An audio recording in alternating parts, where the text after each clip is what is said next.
it was really, we got married at home at my family house in Ville Parle, and she walked me down the aisle, and my son was in pajamas. We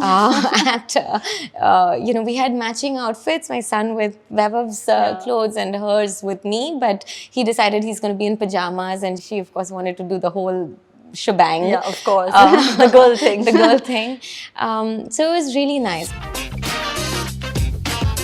Thank you so much for doing this with us, Nadia. Welcome to Humans of Bombay. Actually, we're being welcomed into your home, so it's the other way around. I'm going to start with a question that we were all thinking out loud. You know, you've been a part of such a legacy brand, and it's your family legacy. So it's very personal, it's very close to home. What has that journey been like for you? You know, just being a part of it, first from the outside, and then actually getting into the business and carrying it forward.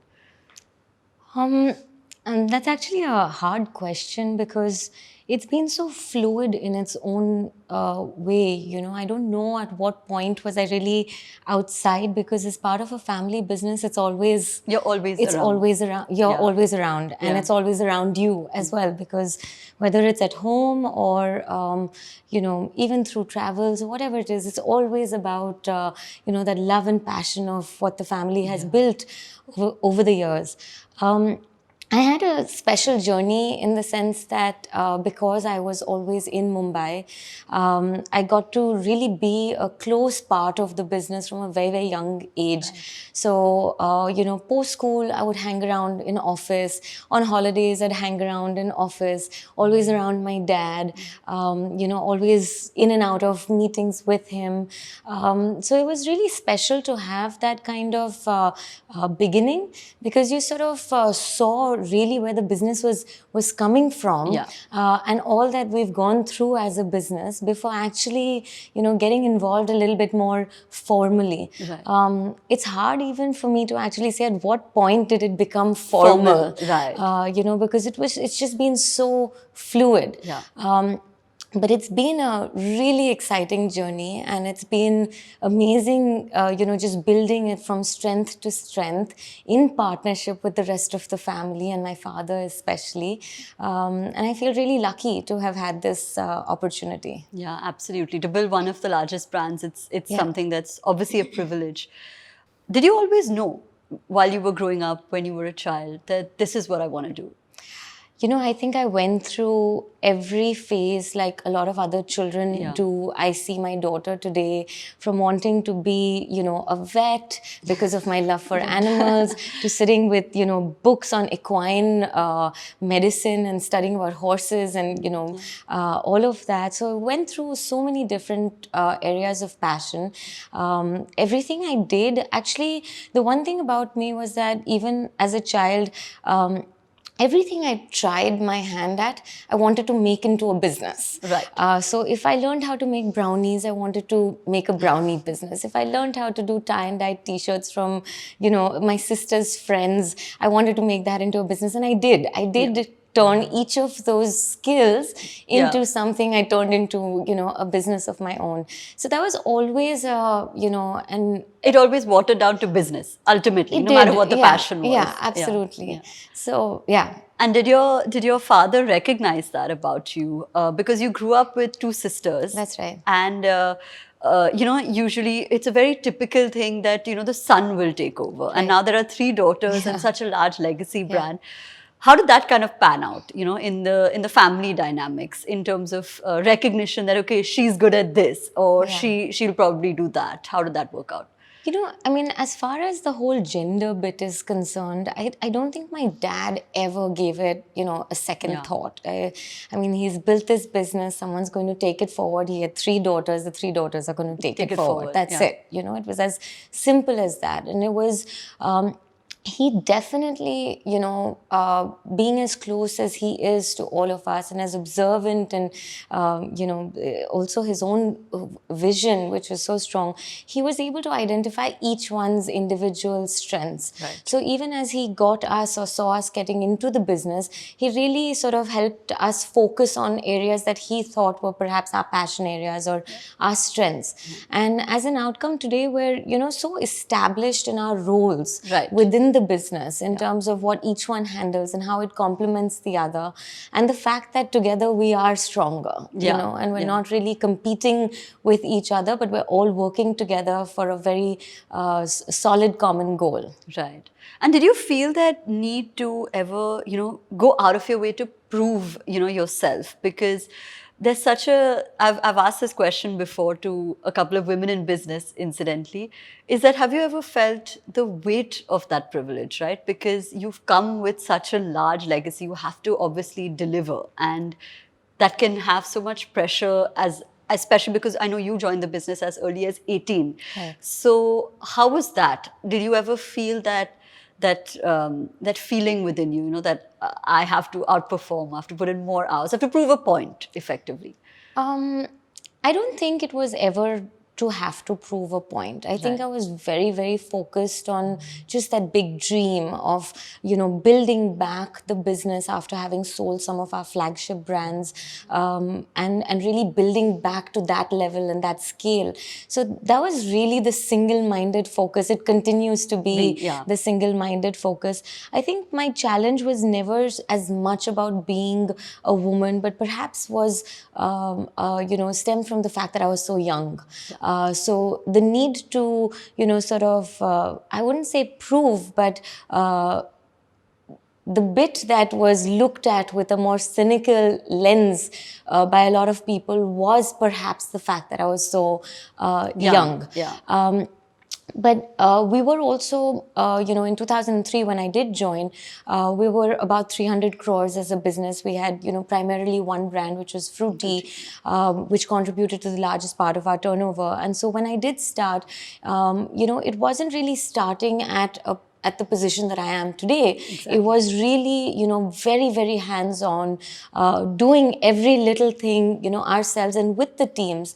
And I think that we somehow naturally built a sense of unity, and everybody. I talk with great pride about this one fact that when I joined in 2003, the team that I recruited, as my core team then happens to be my core team till today. Wow. And I think that all of them worked so closely and bought into that vision and that dream and that journey, and every one of them has played an incredible, part of it. And so I would say that it was just maybe a little bit in the beginning, but otherwise just, having worked together as a team, we were able to overcome a lot of that and deliver what we did. Yeah.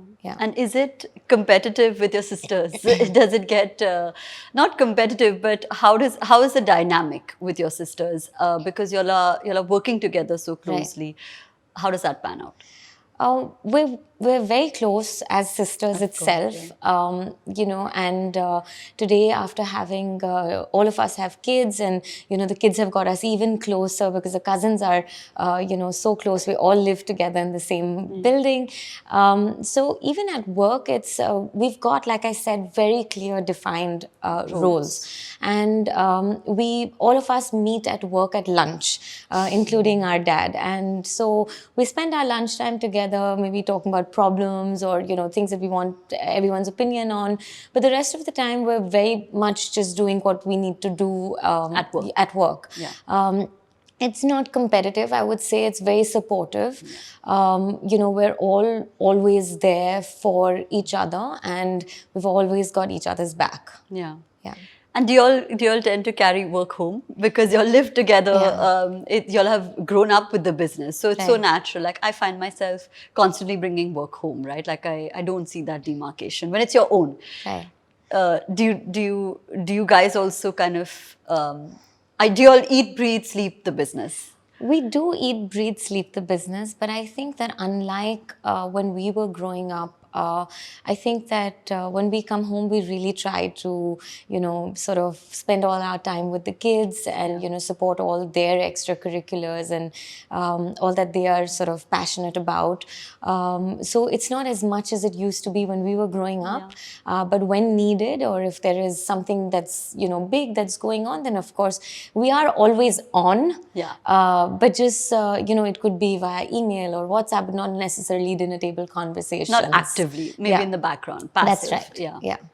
So you said something interesting. You said that, not as much as when we were growing up. Yeah. Do you remember any incident or anecdote where, either there was something that struck you about the business or something your father said in terms of advice that you still remember all these years later? Or a moment in the office when you were growing up, that stands out for you? Gosh, there are too many to really pick from, but um, for me, I think that a special moment in that sense would be, at that one point when I started off my career, when I realized the extent of trust I had from my dad. It's sometimes, realization like that can also be impactful in many ways, because it suddenly makes you, extremely responsible, and really put that sense of pressure also, because when you have that level of trust, you need to also be able to deliver Yeah. to that level of trust. I think I joined again, like we discussed, very young, and he was in a position to sort of allow me to sort of do whatever I thought was right for the business. And I did take up a lot of bold initiatives, and when I look back, it scares me as to how he even backed it, or allowed it, yeah. because those decisions could have also backfired Yeah. really badly. I'm just lucky that it worked. But I think that was a moment, and I haven't been able to sort of look back since then, and I've been on this overdrive to always be able to deliver to his trust. Because it's that kind of trust that he placed with you, on you, Yeah. since so many Yes. years. Yeah. And something paramount through these 20 years is obviously that you became a mother. Yeah. Was it ever difficult to balance? Because this is not an easy job either way, right? Like, Right. being a mother isn't easy, and being a part of a legacy brand like this isn't easy. Right. How was that journey? Did you find it difficult to kind of balance it out? How does it work? Sometimes I think because everything happened when I was so young, that it was just so much easier, including my kids. Nia, when she was born, she's 13 now. Oh, wow. So when she was born, I remember a week after she was born, I had my team at home, and she was in her crib just by our side, and we would all be sitting on the dining table and working and reviewing everything that was going on. So I got back really quickly, and thereafter the children accompanied me also to office. We had a studio built for them, and they would spend their days there. It's only now that you will come to our office, and you probably won't see all the many cycles and everything that used to be around, but they've pretty much grown up around our space. We've the only way to sort of manage it is to really be hyper organized, because that's really the only way. And I used to always have a more fluid sort of schedule in that sense, and not as organized. But I think after kids, I had to stick to a very, very solid schedule, and plans in general. It's of course challenging, but I think that once you've positively set your mind to it, it's not impossible to do. Yeah. Did you ever feel the mom guilt of leaving the kids, say, when they couldn't accompany you, if there's like an important meeting or you have a work trip? I think for sure during my travels, because there was a time when also Nia was very young, where I had to travel a lot more than even now. At that point, of course, I really did feel the guilt. But then when you have your second child, and when they have each other, it sort of makes it a lot easier. Yeah. You're not just leaving one alone, but they have got each other, and they're constantly at it. So I think every mom probably feels that little bit of guilt, and then you overcompensate in some way or the other. So, I would never come back home and be tired, or not, engage with them. Would always make sure that we'd get our time. I had this this thing. I mean, I don't know whether it was a good thing when I look back or not. Very stressful, actually, but I brought them up without full-time help. So I was quite clear that I will have help only during the time that I'm working, and the rest of the time I want to just not have anyone around them, and it'll just be them and me and hands-on, because otherwise I felt like I would never really be able to build that kind of connection. And when you've got someone there to help you, you will rely on that help, whether you need it or you don't. And so I really did that, and I think that that made a big difference in the way we bonded. And now they're much older, and we're all like just friends. And I used to ride a lot, and then I gave it up because of the kids. Just not getting into too many adventurous sports and activities and the rest of it. But then now my daughter's gotten into it, and it got me back into it. So now the whole relationship and dynamics are very, very different. But I feel I just looked at ways to overcompensate maybe on that guilt and find ways to really be connected with them. Yeah. Have you always managed to be there on the important days, or always, are there always PTAs or all of those things? Yeah. And you've never faced any kind of criticism for having such an active career as a mother, because it has come up as a theme when we've interviewed people that there would be certain snide remarks or just stray comments, right, about the fact that your career is so big. Has that ever happened to you, or was it pretty seamless and fluid? I think it was more like admiration for it. I don't think I would look at it as any kind of criticism. I think the only place where I really fall short on is just keeping up with the school mom's social life. That's the only part where I'm really absent. But I think that as long as I'm there where the kids need me and where it's required, so I've never really faced any kind of criticism around that. Yeah. And what about when you face criticism maybe for one of your brands? When it does happen in the world of social media, anything becomes viral, anything becomes a meme. I'm sure that it's been there, right? At least especially in the past 10 years. How do you deal with that? Especially because it's so personal to you, and building this brand forward for 20 years, it's not everything but personal. So how's that for you? So we've never really faced a situation where there's been that extent of, criticism.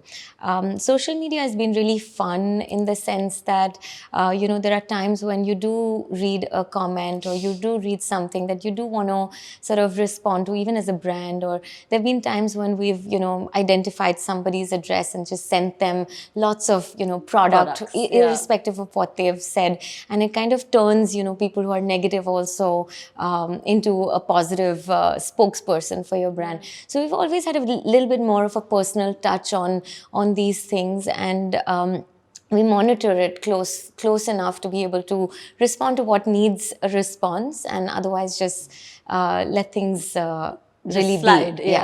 Yeah.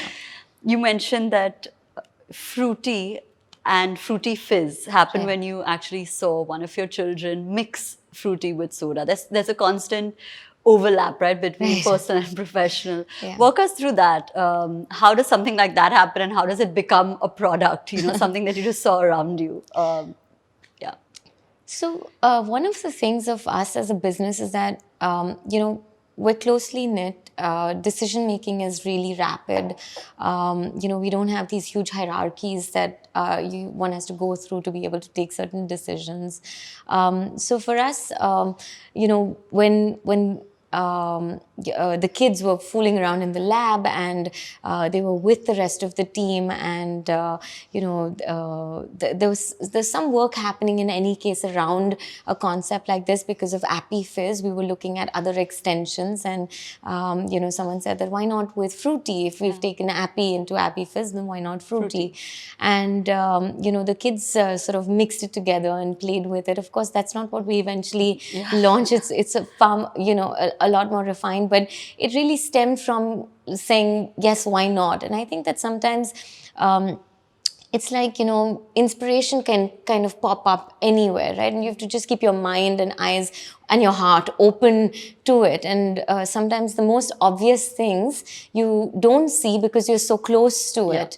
So when someone else kind of does it and says, why not? And you think, why not? So it was just one of those moments. And we thought it was a great idea to take Frooti as a format and extend it beyond just being a fruit drink to deliver a different kind of product experience with, a product that people do love so much. And how did your children react when they saw that, okay, we were just fooling around in a lab and now it's an actual product? How was that feeling? I think that the thing that I loved the most was they were interested in how it was doing. Right. And I think that's important, not just being so excited about the fact that you came up with an idea and you put it out there. But I know that at every moment, the kids ask me, so how's it doing and where's it launched and can we go and be part of the launch? And I think that that's really what, especially in family businesses, I think those are the little things that eventually get them interested and, get them involved. And I think that, as you can't really bring in my dad didn't bring me in saying that you got to come in. He brought me into the business because he just opened up his business to me, to my ideas, and allowed me to be a part of it. So I think it was a great sense of encouragement for them to know that, that they would have a role to play and they could come up with so many ideas and could be part of. And their ideas could become the next big thing. Yes, exactly. Amazing. So let's talk milestones. What's one of your highlights in these 20 years? Something that you're like, okay, I really love that memory or the fact that this happened.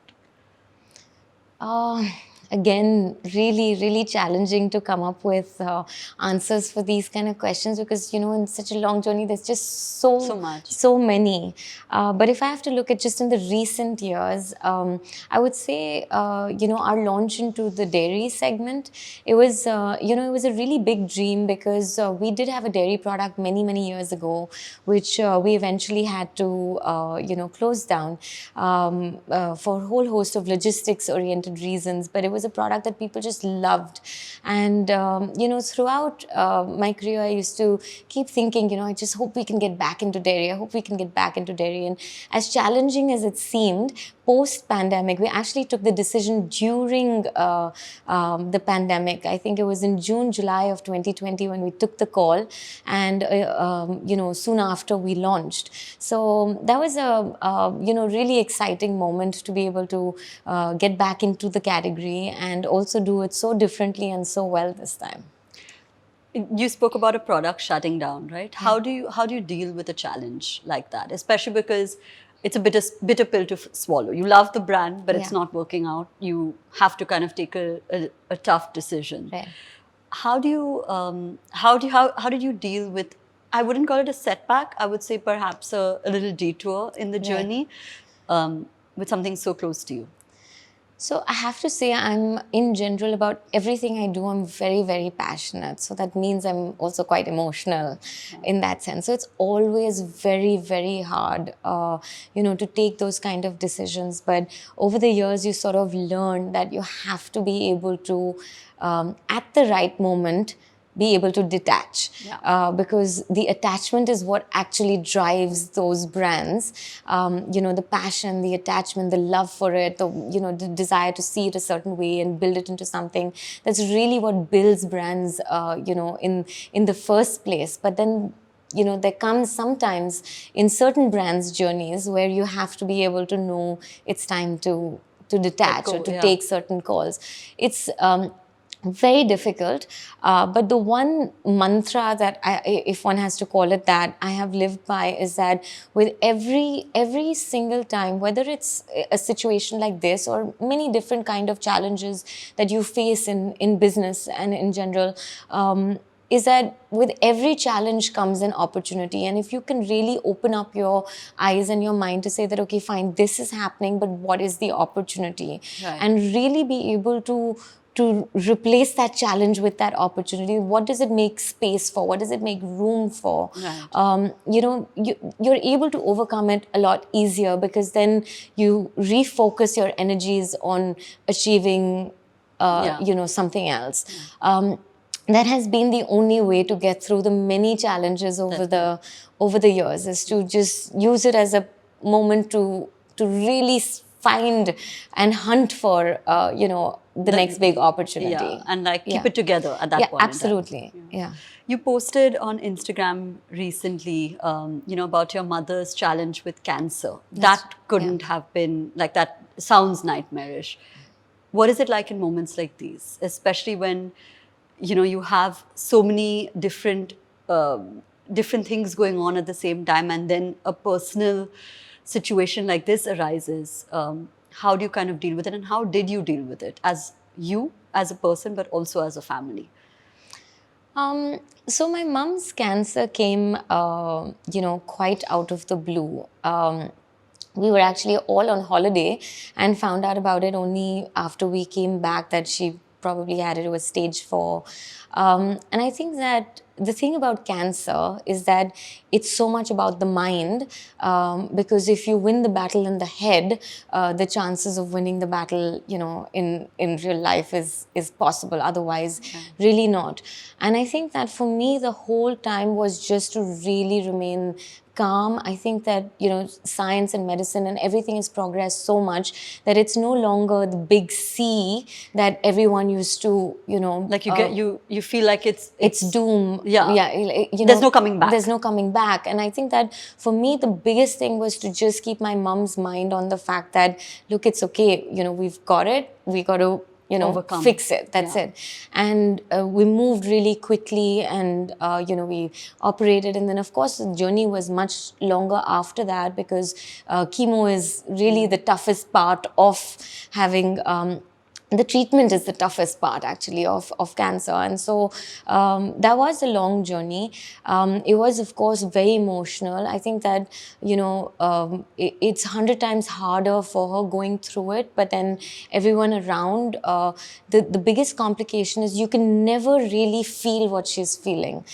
So, even as much as we would say that, it's okay, or, we get what you're feeling, we don't. So it was really, really hard. From that perspective, but she's a solid, strong woman, and for her it was just making it through for her kids, and that's what she did. She, sort of fought it and really came back and took a lot of care of herself even thereafter, and she's a rock star today. And quite amazing in terms of how she's built her journey post-cancer. I think she almost started afresh. I give her a new place to live, and so I just said, start completely afresh and build back. And that's what she really did. And she's got great amounts of positivity and has an impact on every single person that she ever, meets, even for moments. So I would say that she is her own hero in that sense of that journey. There's really very little that people around you can do for you other than just be there and be positive and help you be as positive as possible. In terms of, how we sort of balanced it out as far as work goes, I'd say again that one of the big things I feel having, achieved with both, my mom went through a lot of health issues, and so did my dad.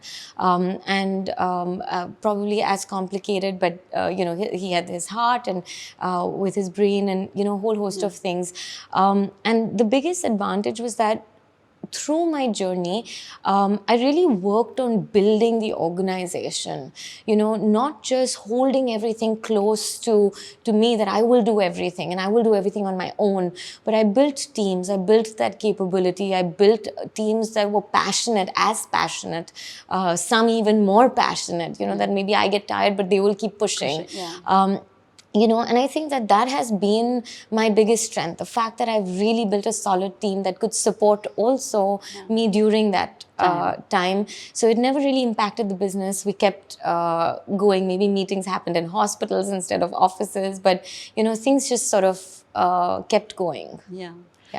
What was a typical day like during this period?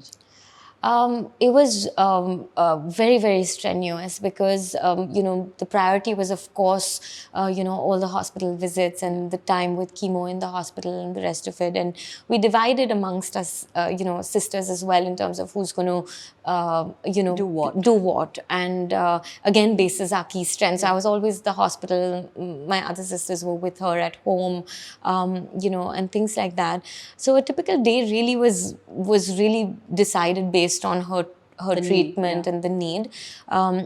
Zoom, which we have today because of the pandemic, was not anywhere at that point. So there was really, this whole thing about getting people onto video calls was so challenging. You couldn't really do it. So everything had to be in person, irrespective. So it was just meetings all over the place, So whether it's at home or at the hospital or, on call or, at coffee shops, the rest of it. But it was very little physical time in office, which I really did miss because you somehow, you're in it when you're There's there. An energy. There's an energy of the workplace. Yeah, absolutely.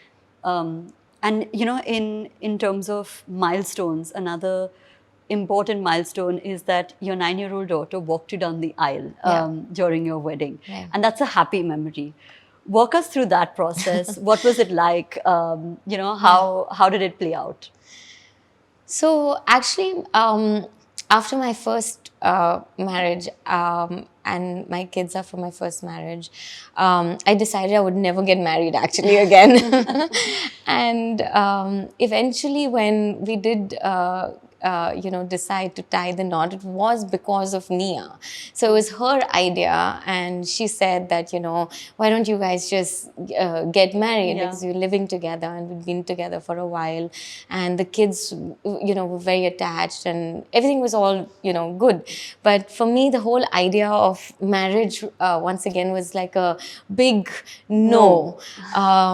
And then so finally we did it when, they suggested, and they had their compelling reasons for it.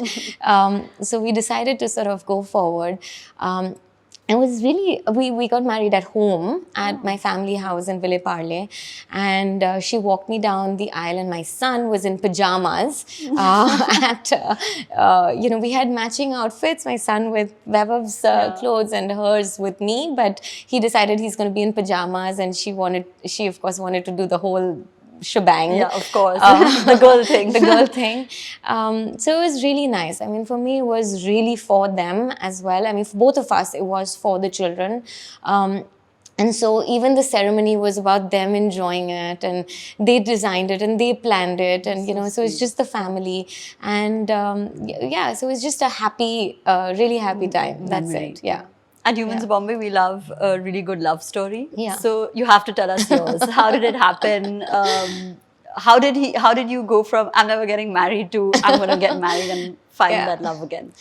Well, we were in school together. Okay. So, we've known each other from, I think, the 6th grade. And we met again because I was actually trying to, hook him up with my best friend, and that backfired. And as far as getting married is concerned, I think, I have not yet learned how to say no to my children. Mm-hmm. So, when they proposed the idea, and they were so, Nia thought of a whole proposal, which of course never happened because, they weren't able to be as secretive about it.